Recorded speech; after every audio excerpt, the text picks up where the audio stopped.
It was an ordinary morning, but for me, it felt different.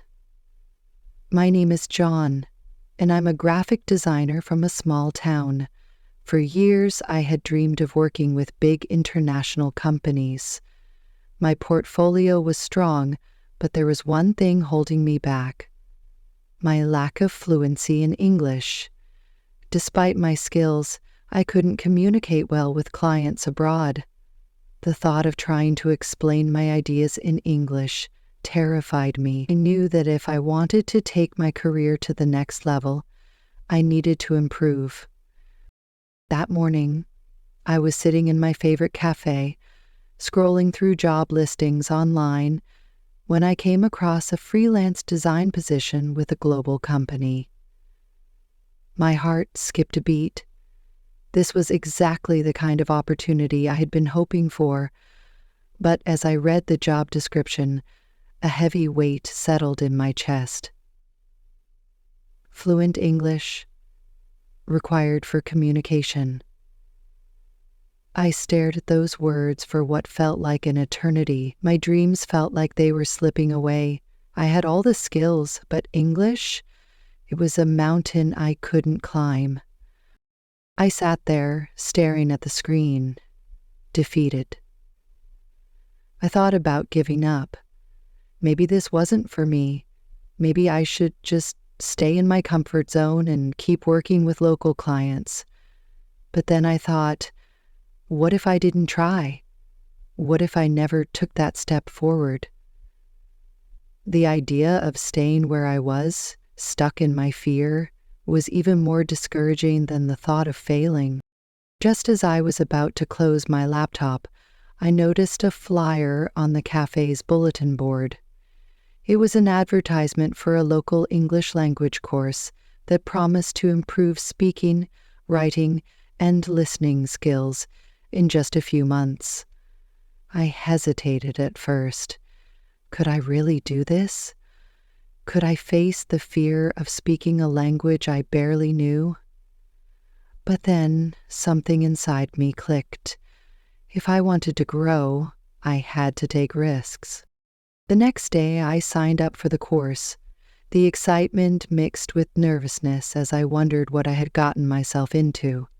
I wasn't sure what to expect, but I knew I had to try. This wasn't just about English anymore. It was about proving to myself that I could face challenges head-on. Little did I know, this would be the beginning of a journey that would not only transform my English, but also change the way I approached life's challenges. The first day of class was unlike anything I had imagined. I walked into the small, brightly lit room, filled with people from all walks of life. Some were older than me, others were younger. There was a sense of nervous excitement in the air. I sat at the back of the room, hoping to go unnoticed. The teacher, Miss Sarah, introduced herself with a warm smile. Her English was clear, confident, and reassuring. Yet I couldn't help but feel a sense of dread. How would I ever keep up with these people? Some of them seemed so much more advanced than I was. The class began with introductions. Miss Sarah asked us to tell the group about ourselves in English.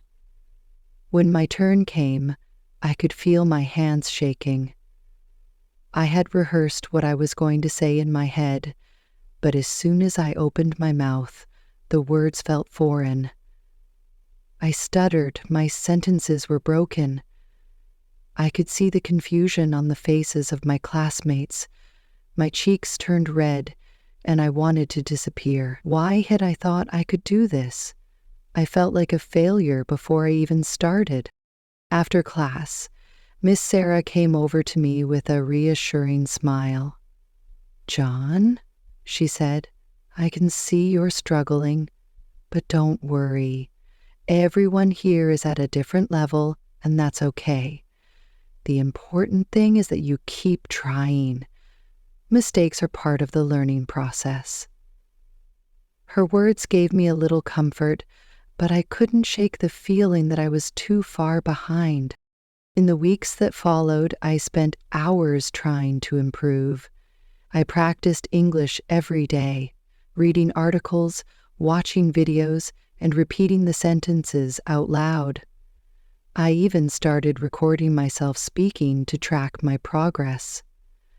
But despite all the effort, I still felt like I wasn't improving fast enough.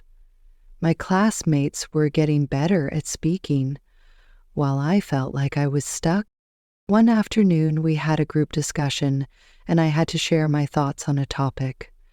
I hesitated, trying to find the right words. My mind went blank. I could see everyone waiting for me to speak, and the pressure was unbearable. But then I remembered Miss Sarah's advice. Don't worry about making mistakes. I took a deep breath and started speaking. My sentences were still clumsy, but the more I spoke, the more confident I felt. It wasn't perfect, but it was progress. And for the first time, I realized that improvement wasn't about perfection. It was about perseverance. Months passed, and slowly, I began to notice small changes. The fear of speaking English was still there, but it wasn't as overwhelming anymore. Each day, I pushed myself to take one step further. One day, Miss Sarah introduced us to a new technique called language immersion. She explained that the best way to truly learn a language was to surround yourself with it, listen to it, think in it. The more you immerse yourself in English, the easier it will become to use it in real life, she said. At first, I didn't fully understand what she meant. How could I possibly immerse myself in a language when I didn't even feel comfortable speaking it? But as the weeks went on, I realized that immersion didn't mean jumping into complicated conversations right away. It meant finding simple ways to bring English into my everyday life. I started listening to English podcasts on my commute. I watched TV shows with subtitles and tried to follow along with the dialogues. I read English books, starting with simple ones, and whenever I came across a word I didn't know, I wrote it down and looked it up. The most helpful change came when I started thinking in English. It wasn't easy at first, but I began making simple thoughts like, I need to buy milk, or what should I wear today, in English. Slowly, these thoughts turned into full sentences. I didn't need to translate from my native language anymore. I just spoke. Of course, I still made mistakes, but it didn't matter as much. I was speaking, and that was what mattered most. Then came the real test. I was asked to present a design project at a global conference. The project was a big deal, and I would be speaking in front of an audience of international clients. The thought of speaking English in such a public setting terrified me. But this time, something was different. Instead of focusing on my fear, I reminded myself of all the progress I had made. I wasn't the same person who had struggled to introduce himself in class months ago. I had worked hard. I had immersed myself in the language. I was ready. On the day of the presentation, I stood in front of the audience, feeling nervous but not overwhelmed. I introduced myself in English, and surprisingly, the words came out easily. Throughout the presentation, I was able to explain my design concepts clearly, and I could see the interest in the faces of the clients. When I finished, they applauded, and I felt a wave of relief and pride. It wasn't perfect, but it was enough. That moment marked a turning point in my journey. I had crossed the bridge between fear and confidence. Speaking English no longer seemed like an impossible task. It felt like a skill I had acquired through dedication and practice. After that presentation, something inside me shifted. The fear I once had about speaking English in front of others had been replaced by a sense of accomplishment. I continued working with international clients, and each day, my English improved a little more. I was no longer afraid to make mistakes. I understood that each mistake was an opportunity to grow. The more I spoke, the more confident I became. And soon I found myself taking on even bigger projects, knowing that language wouldn't hold me back anymore. But the real reward wasn't just in landing more jobs or feeling more confident at work. It was the personal growth I experienced along the way. Learning a new language had taught me patience, perseverance, and resilience. It reminded me that progress isn't always linear.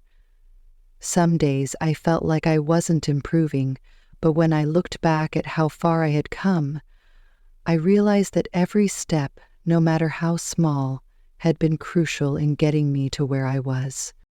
One of the most rewarding aspects of my journey was the connections I made. As my English improved, I was able to connect with people from all over the world, clients, colleagues, even friends.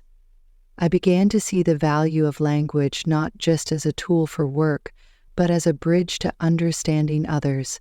I felt more connected to the world around me, and it made my life richer in ways I never imagined.